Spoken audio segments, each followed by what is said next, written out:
Hola, qué rico poder tener la oportunidad de estar juntos y disfrutar de este café con Dios. Hoy tenemos un programa que sé que les va a gustar. Lo he preparado con lo mejor de lo mejor para poder compartirlos con ustedes. Un capuchino me acompaña a esta hora. No tengo problemas para poder combinar la leche con otros alimentos y con otras esencias. Para mí no afectaría mi comunión con Dios. Pero las enseñanzas que vamos a estar desarrollando sí están afectando mucho al pueblo del Señor. Así que, sin más preámbulos, vamos a mirar el siguiente punto en este tema que hemos determinado o llamado la persuasión, la sutil persuasión hacia el cristianismo. Acompáñame con pequeños y deliciosos sorbos que sé que van a degustar y van a bendecir tu vida. Vamos juntos a tomarnos este café con Dios. Bienvenidos.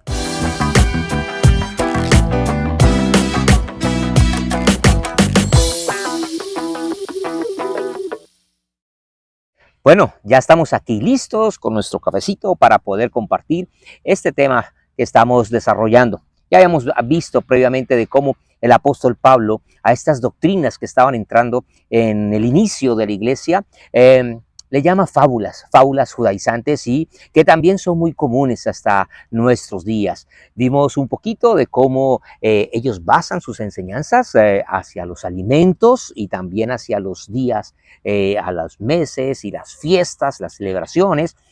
Pero hoy vamos a ir un poquitico más allá, porque todo esto gira en torno a la nación de Israel. Y nosotros necesitamos entonces enfocarnos para poder desarrollar qué es Israel desde el punto de vista que conocemos a través de la palabra de Dios, a través de la Biblia. ¿Quién o qué es Israel? Y para ello, bueno, tenemos que entender que primero que todo, la primera mención de este término de Israel aparece en el encuentro que Jacob tiene con el ángel. Usted conoce muy bien la historia en Génesis capítulo 35. Ahí va a salir en la pantalla este texto donde habla de ese encuentro maravilloso donde al final se le cambia el nombre a Jacob por el de Israel. Y el ángel le dice, ya no se llamará más tu nombre Jacob, sino que se llamará Israel. Todo el relato usted lo va a poder contemplar. Y entonces ahí vemos que la primera mención en la Biblia acerca de este término, en el cual a partir de este momento va a venir la raza elegida del Señor, pero elegida ¿para qué? ¿Para ser únicos, exclusivos sobre todas las naciones de la tierra? No, va a ser la nación escogida para que de esa tierra nazca el Salvador, de ese pueblo va a nacer el Salvador. Y quiero hacer la diferencia de tierra porque en este momento Jacob apenas está en Betel en su encuentro y va a tener esta revelación, más todavía no se ha organizado la nación de Israel. También el término Israel desde el punto de vista bíblico se le refiere a los descendientes precisamente de Jacob. La tercera referencia que tenemos que nosotros tener claro con respecto a Israel es que el pueblo de Israel, después de David y después de su hijo Salomón, sufre una división. Y esto ocurre alrededor del año 931 antes de Cristo, sí. Hay una división donde dos reinos aparecen, después de ser un solo pueblo, dos reinos. Un reino hacia el norte, formado por 10 tribus, dos tribus hacia el sur. Y hay que tener muy claro cuando estás leyendo la Biblia, porque a partir de eso hay que saber diferenciar si el texto que se está hablando o la mención que se está hablando refiere a Israel como el todo o se refiere hacia el reino del norte, cuya capital iba a ser más adelante Samaria. Entonces, hay que saber entender porque aplicarle textos a la región del sur, que se llama Judá, no sería lo correcto si se está refiriendo específicamente al reino del norte, conformado por las 10 tribus. Sin embargo, también hay que entender que algunas personas no solamente argumentan ser del pueblo de Israel o quieren ser parte del pueblo de Israel y como veíamos en los cafecitos anteriores, ellos quieren vestirse y guardar dietas y todo para ser parte del pueblo de Israel, de esas 10 tribus que aparecen allí.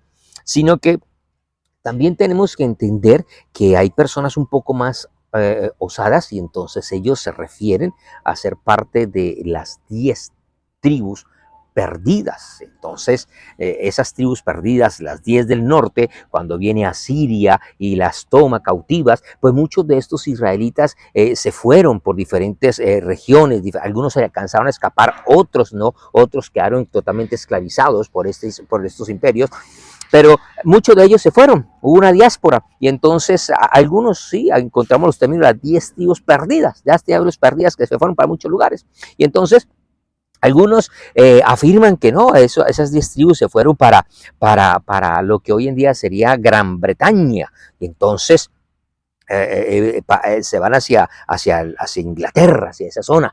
Y entonces ahí aparecen tribus de Israel. Otros dicen, no, se fueron a diferentes regiones como India, para Nigeria, para Etiopía, para Pakistán, Afganistán, incluso América del Norte. Allá están también las tribus perdidas de Israel. Algunos también afirman, dicen, no, hasta los japoneses también. Ellos son parte de las tribus perdidas de Israel. Y entonces ellos son pueblo también escogido, y una cantidad de cosas con respecto a ese énfasis que veíamos que se le da tanto realce. Pero algunos son más osados y atrevidos. Hay muchas enseñanzas, fábulas, hay muchas tradiciones, mitos y leyendas. Por ejemplo, algunos dicen que la tribu de Edam se fue hacia Europa y entonces se establecieron alrededor de un río, y entonces formaron o llamaron el río Danubio, el río Danubio, con base a la tribu de Edam. Son cosas que la gente empieza a hablar y a decir, pero vamos a ir más allá con respecto a esto. Algunos, al final, son más osados y atrevidos y dicen, no solamente somos de las 10 tribus perdidas de Israel, sino que nosotros pertenecemos y hasta tenemos sangre de las tribus de Efraín y de Manasés. Y entonces argumentan que tienen ese gran realce porque son de ese pueblo escogido, supuestamente. Habíamos hablado en el video anterior, y si no lo has visto, mira el video anterior acerca de esta postura con el judaísmo que hay para ser judío, que se requiere. Y la gente olvida. Y es algo muy profundo, es algo muy textual, es algo muy importante doctrinalmente, teológicamente, que necesita ser aclarado para que podamos entender. Así que te invito para que nos tomemos un sorbito de este rico y delicioso café y vamos al siguiente segmento, donde quiero ir más profundo con respecto a la Biblia, y de esta manera entonces podamos seguir tertuliando. No te vayas a perder, que esto va a ser muy, muy interesante.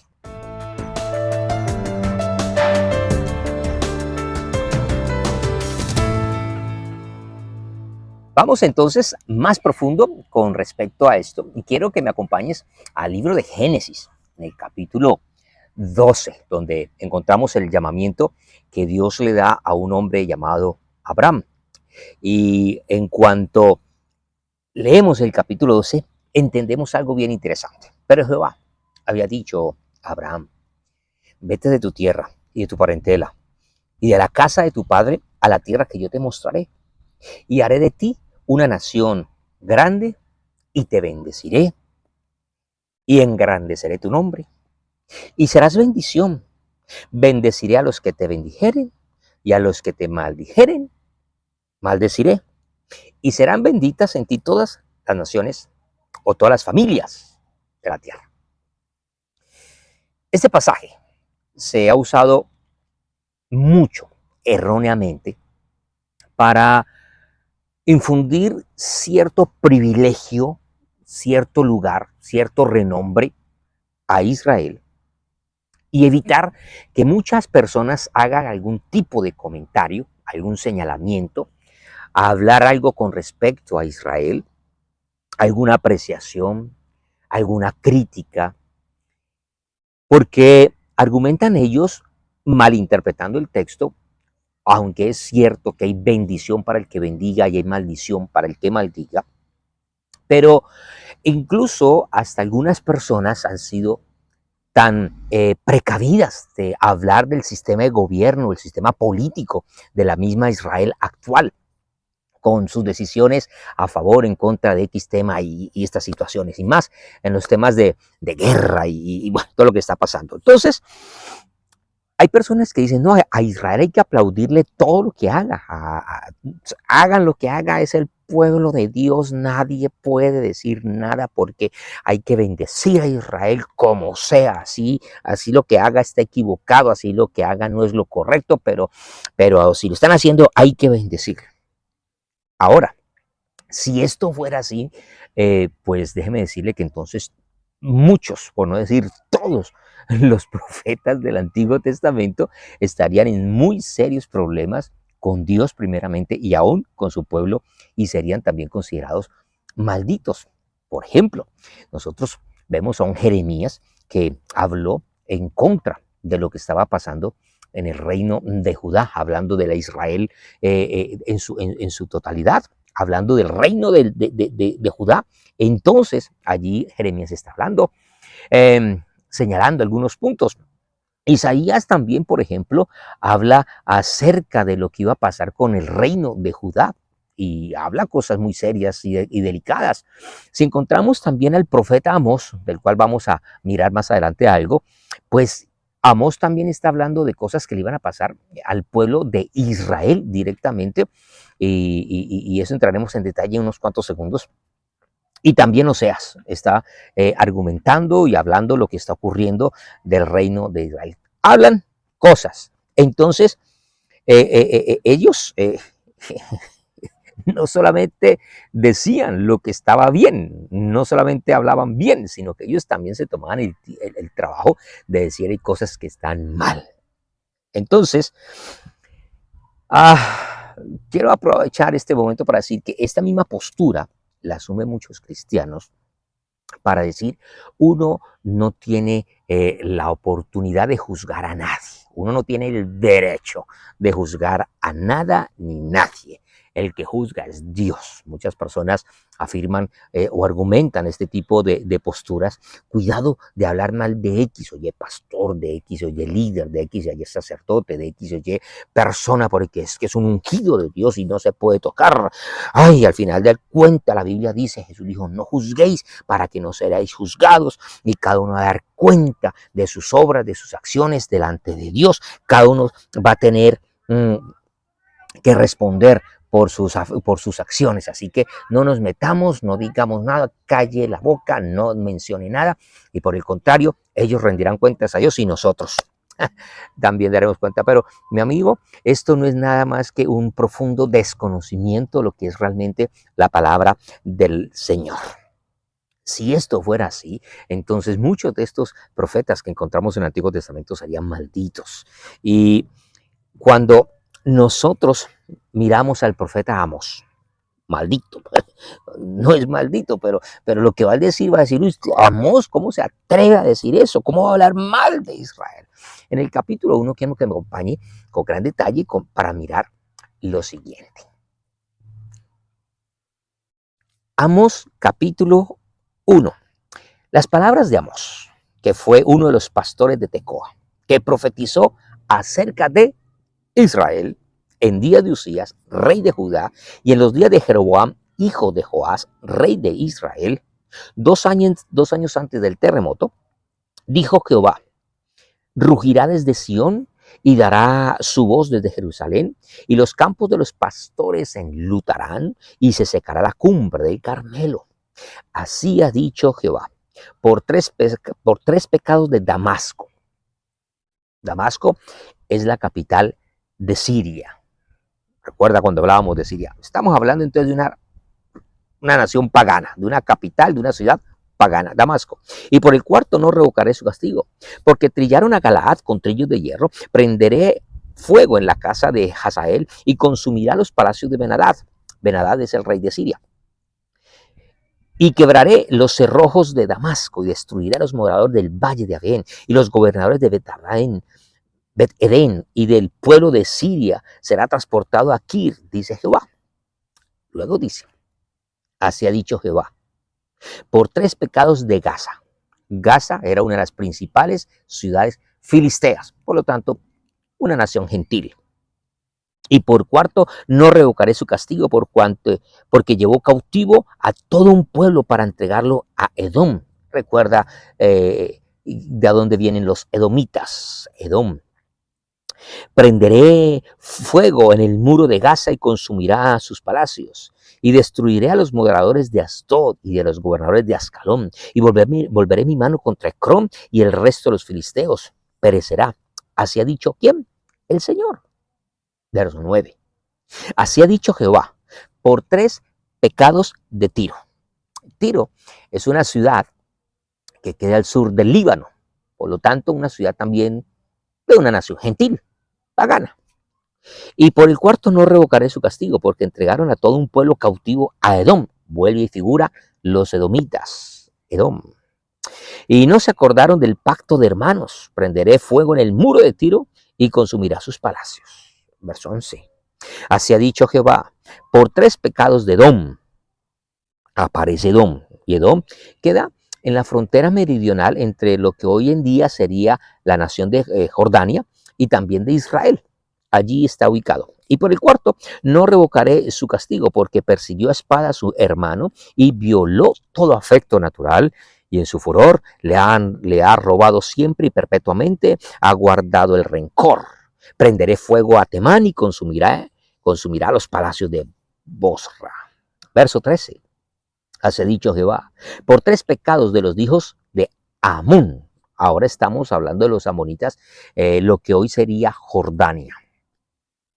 Y por el cuarto no revocaré su castigo, porque para ensanchar sus tierras abrieron a las mujeres de Galad que estaban encintas. Y encenderé fuego en el muro de Rabá, y consumirá sus palacios con estruendo en el día de la batalla, con tempestad en día tempestuoso, y su rey irá en cautiverio, él y todos los príncipes. Así dice el Señor. Ahora, cuando nosotros miramos, vemos una teología que abarca toda la historia y está mirando otros pueblos y cómo trasciende otras geografías y cómo llega esa justicia a unas naciones. Sin embargo, para hacer una correcta interpretación, hay que mirar que la justicia de Dios no tiene preferencias. La justicia de Dios, en este caso, está hablando de esos pueblos gentiles por todo lo que han hecho contra Israel, pero aunque sean paganos y tenían sus razones para que Dios emitiera juicio contra ellos, miren lo que va a pasar en el capítulo 2. Así ha dicho Jehová, por 3 pecados de Moab. Moab es un pueblo de origen semita que vivía hacia el este del Mar Muerto. Y por el cuarto no revocaré su castigo, porque quemó los huesos del rey de Edom hasta calcinarnos. Prenderé fuego en Moab y consumirá los palacios de Keriot, y morará Moab con tumulto, con estrépito y sonido de trompeta. Y quitaré el juez de en medio de él, y mataré con él a todos sus príncipes, dice el Señor. Atención, verso 4. Así ha dicho Jehová, por 3 pecados de Judá. Y por el cuarto, no revocaré su castigo, porque menospreciaron la ley de Jehová y no guardaron sus ordenanzas, y les hicieron errar sus mentiras en pos de los cuales anduvieron sus padres. Prenderé por tanto fuego en Judá, el cual consumirá los palacios de Jerusalén. Estamos hablando de Judá. La región que fue, entre comillas, más santa, más religiosa, menos pagana, menos idólatra, tenían el templo, llevaban los ritos del judaísmo y de la cultura con más recelo que los del norte, que eso sí se mezclaron con muchos pueblos. Y nosotros en ese momento diríamos, bueno, pero es que Amón es de Israel, está al norte. Y él está señalando el pecado de sus hermanos del sur, que están, y hay castigo también, porque al fin y al cabo nosotros somos israelitas, somos de Israel. Ellos son los de Judá, los que andan por allá. Y hay razones para los castigos de Judá, sí. Pero sin embargo, mire el verso 6. Así ha dicho Jehová, por 3 pecados de Israel, y por el cuarto no revocaré su castigo, porque vendieron por dinero al justo y al pobre por un par de zapatos. Pisotean en el polvo de la tierra las cabezas de los desvalidos y tuercen el camino de los humildes. y el hijo de su padre se llegará a la misma joven, profanando mi santo nombre. Sobre las ropas empeñadas se acuestan junto a cualquier altar, y el vino de los multados beben en la casa de sus dioses. Yo destruí delante de ellos al amorreo, cuya altura era como la altura de los cedros, y fuerte como una encina, y destruí su fruto arriba y sus raíces abajo. Y a vosotros os hice subir de la tierra de Egipto, y los conduje por el desierto 40 años, para que entrasen en posesión de la tierra del amorreo, y levanté de vuestros hijos para profetas, y de vuestros jóvenes para que fuesen nazareos. ¿No es esto así, dice Jehová, hijo de Israel? Mas vosotros disteis de beber vino a los nazareos, y a los profetas mandasteis diciendo, no profeticéis. Pues he aquí, yo os apretaré en vuestro lugar como aprieta el carro lleno de gavillas, y el ligero no podrá huir, y el fuerte no le ayudará su fuerza, ni el valiente librará su vida. El que maneja el arco no resistirá, ni escapará el ligero de pies, ni el que cabalga en caballo salvará su vida. El esforzado entre los valientes huirá desnudo aquel día. ¿Dice quién? El Señor. Mire, viene juicio sobre quién? Sobre Israel. Dios no le perdona el pecado y sus acciones a Israel, al pueblo de Israel. Asimismo, Dios va a levantar a un hombre y usa a un hombre para señalar, para hablar, para denunciar lo que está pasando con Israel. Ahora, quien afirme, basándose en Génesis capítulo 12, que nadie puede hablar mal, porque eso significa mal decir, de Israel. Quien no puede hablar mal de Israel por causa de esto, tiene un profundo desconocimiento del contexto entero y el contexto verídico, real, amplio de todas las Sagradas Escrituras. Son cientos de los llamados de Dios que hace a través de los profetas para Israel, para la misma Judá. Y los llama constantemente al arrepentimiento, los lleva constantemente a advertencias que vendrían en caso de que ellos no corrigieran sus acciones. Ahora, el llegar a pensar que el hecho de que yo tenga un linaje escogido, que yo tenga una posición para vender a un pobre por un par de zapatos, como lo leímos ahí, pues eso deja mucho que pensar y que desear con respecto a las acciones que un pueblo que dice conocer y ser de su Dios, que está cometiendo. Ahora, es inaceptable entonces decir que es que la descendencia de Abraham no se pueda bajo ningún punto de vista hablar ni señalar. Pero también es inaceptable el pensar que porque yo sea un hijo de Dios, porque yo tenga ciertos años en el cristianismo, porque tengo una posición, porque soy el líder en X congregación, porque tengo tantos años, porque tengo tanto estudio, porque tengo tanta experiencia, porque tengo tantos seguidores, porque tengo tantos likes, porque tengo tantos miembros en mi congregación, porque estoy a cargo de X y Y responsabilidades, es inaceptable pensar que se le va a permitir o va a tener preferencia en sus acciones, en sus pecados, en sus injusticias, en su inmoralidad. Eso no cabe en la mente de Dios. Dios no hace acepción de personas y entonces vienen cosas y condiciones complicadas. Y esto es algo que ellos habían olvidado. Por eso el apóstol Pablo tiene que escribir una carta como la de los Gálatas para que llegue el mensaje con respecto a estas actitudes y acciones que están teniendo los hijos de Israel. Pero vamos a mirar esto en estos próximos minutos. Yo me voy a tomar un sorbito más de mi cafecito y me preparo para la segunda parte de esta enseñanza y espero que me sigas acompañando.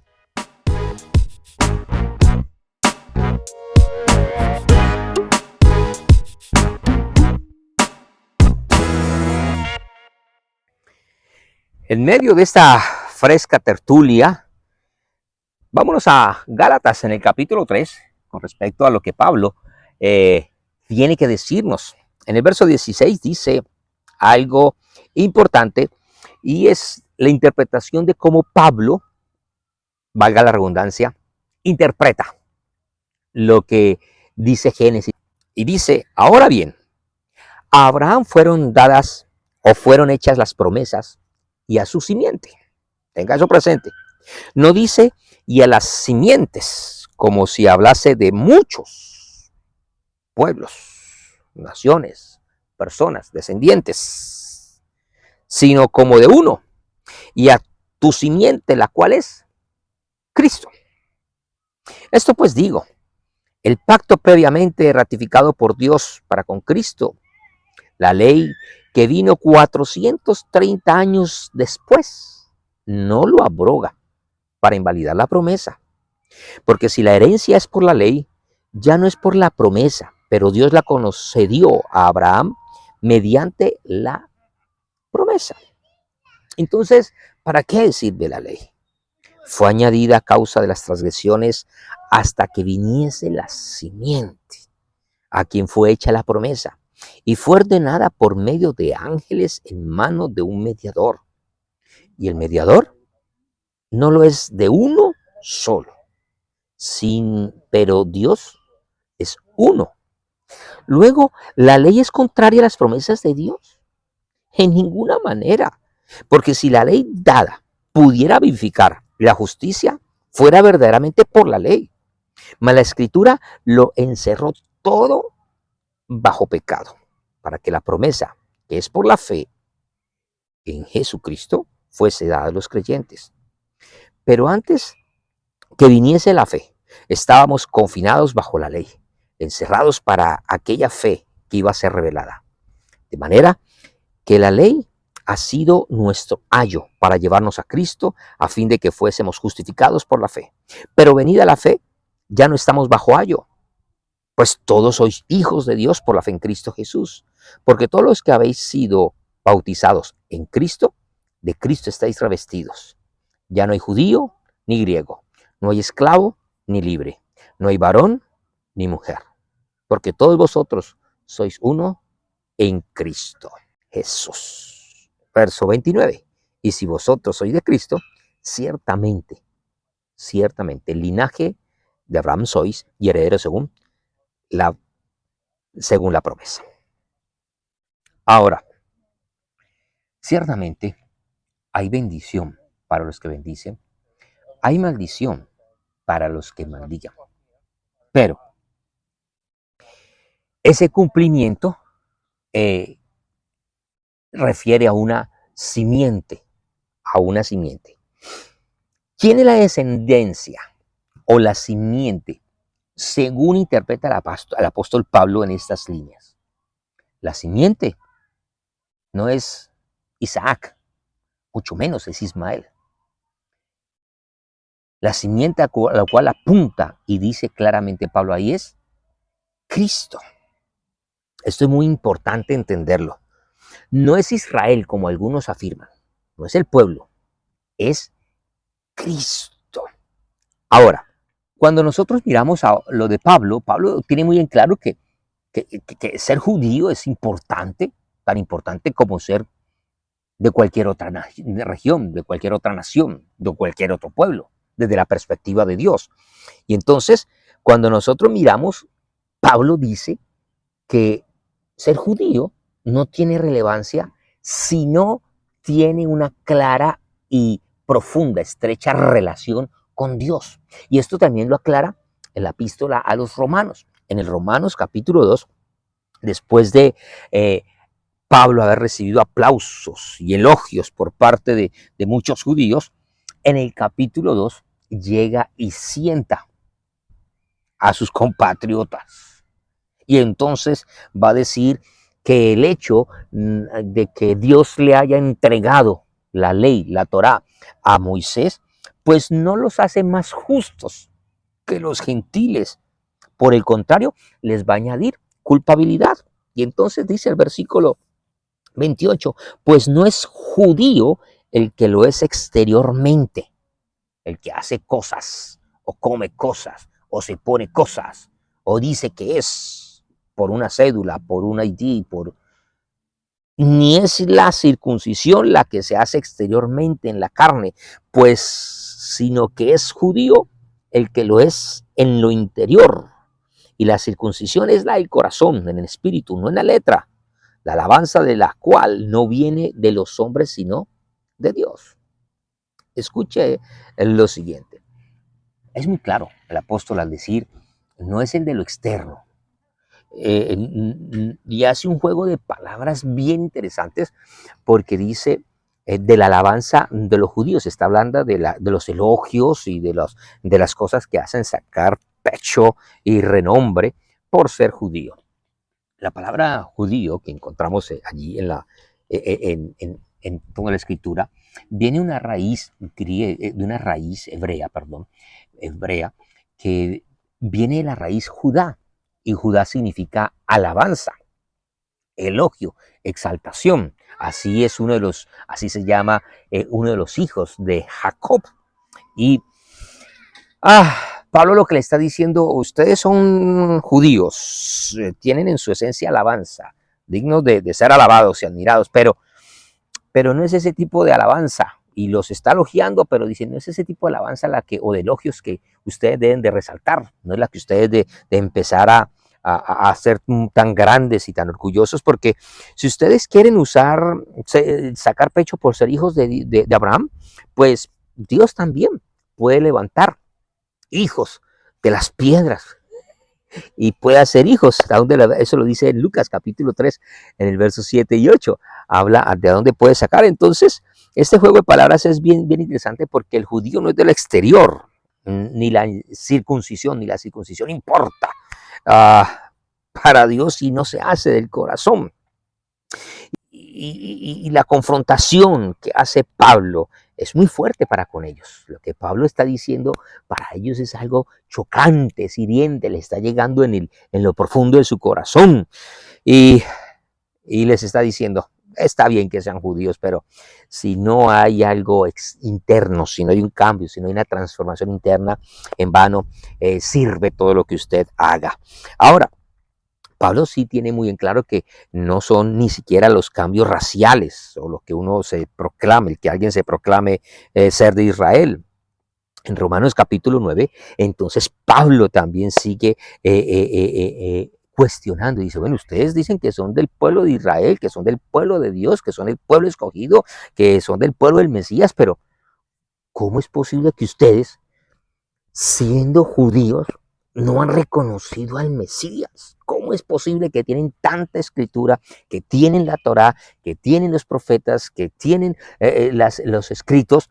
¿Cómo es posible que no han recibido al Mesías? Y entonces, cuando miramos Romanos capítulo 9, hay una confrontación muy, muy, muy fuerte y hacia los judíos. Y es cierto que la gran mayoría de los discípulos de Jesús, directos e indirectos, iban a ser judíos, pero hubo muchos discípulos como Lucas que no era judío. Y es interesante cómo se les mete dentro de los escogidos y utiliza a Lucas como un escritor de la palabra de Dios, de la escritura, y Lucas es de una región de Antioquía, lo que hoy en día sería Turquía.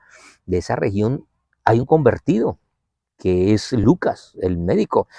Cuando nosotros encontramos eso, entonces miramos el capítulo 9, verso 6.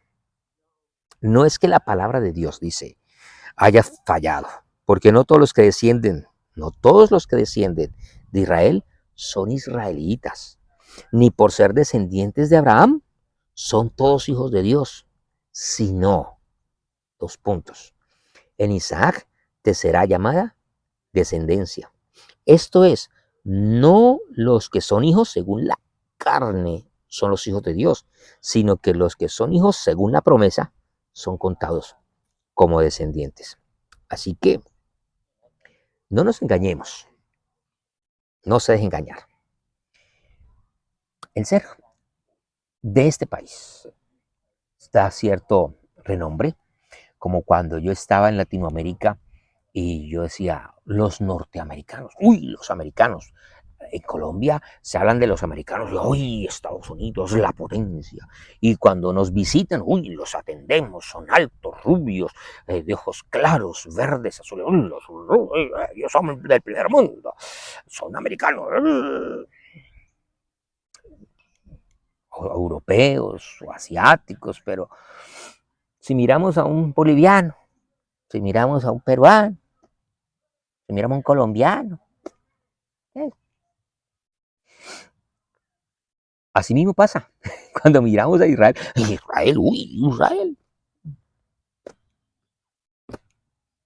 Somos, somos seres humanos y todos necesitamos el mensaje de salvación sin excepción. Hasta los judíos necesitan un Salvador.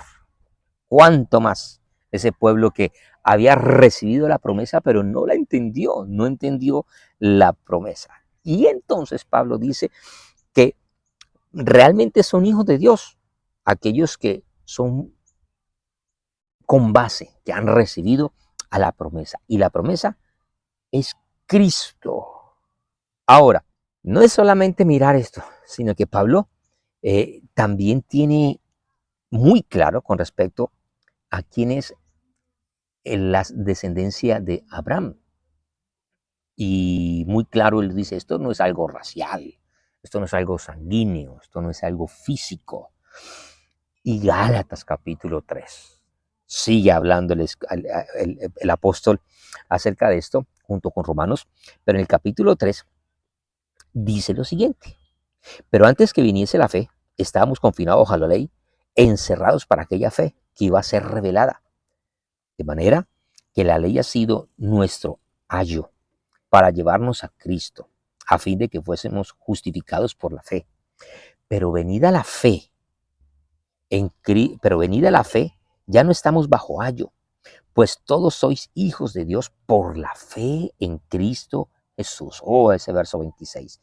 Pues todos sois hijos de Dios por la fe en Cristo Jesús, porque todos los que habéis sido bautizados en Cristo, de Cristo estáis revestidos. Ya no hay judío ni griego, ni hay esclavo ni libre, no hay varón ni mujer, porque todos vosotros sois uno en Cristo Jesús. Y si vosotros sois de Cristo, ciertamente, linaje de Abraham sois y herederos según la promesa.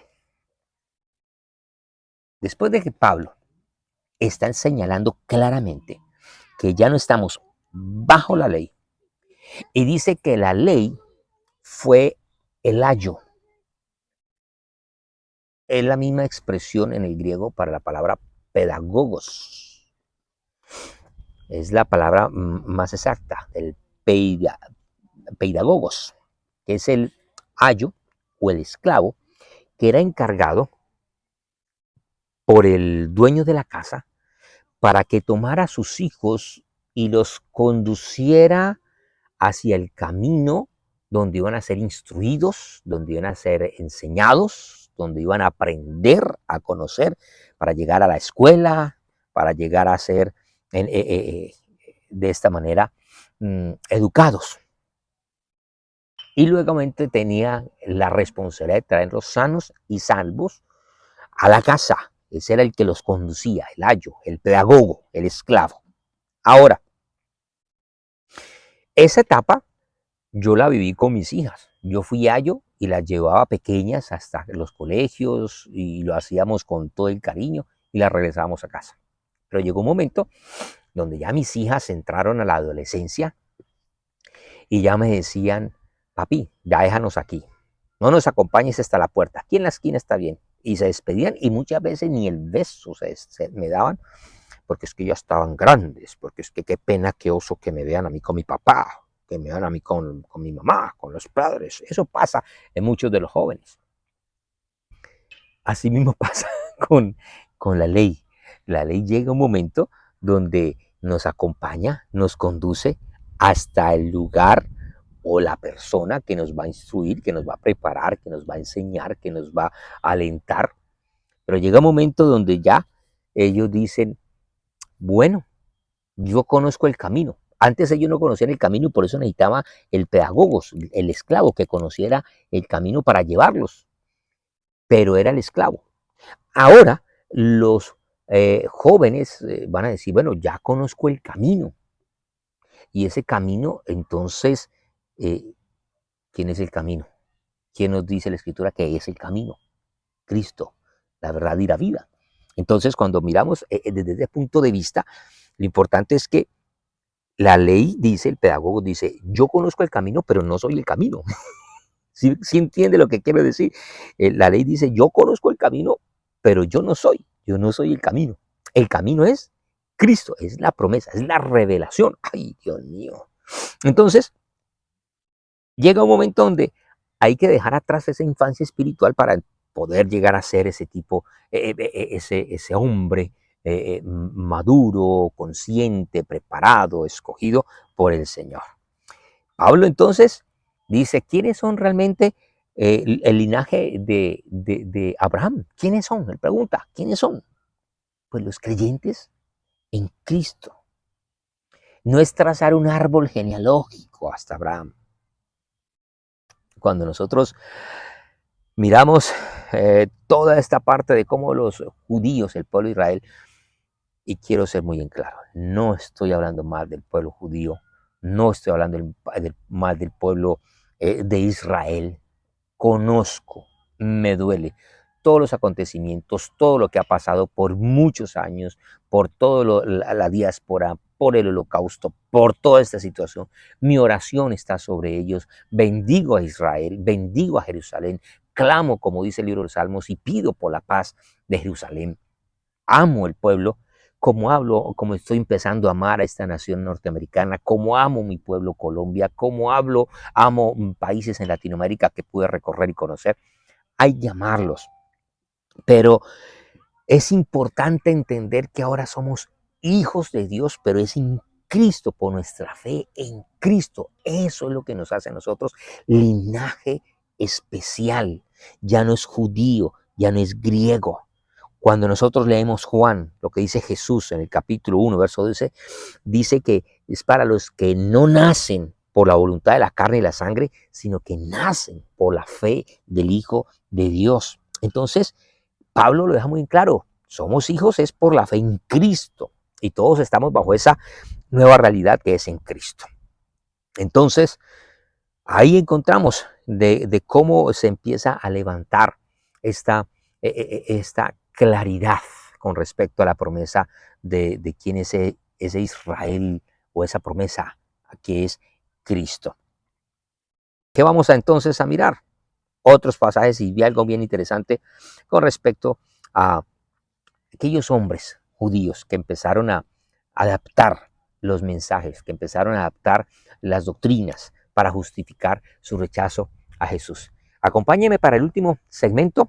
Nos vamos a tomar este rico cafecito y ya regresamos. Amigos, creo que este café está muy sabroso, muy delicioso, pero si lo extendemos más, se nos va a enfriar.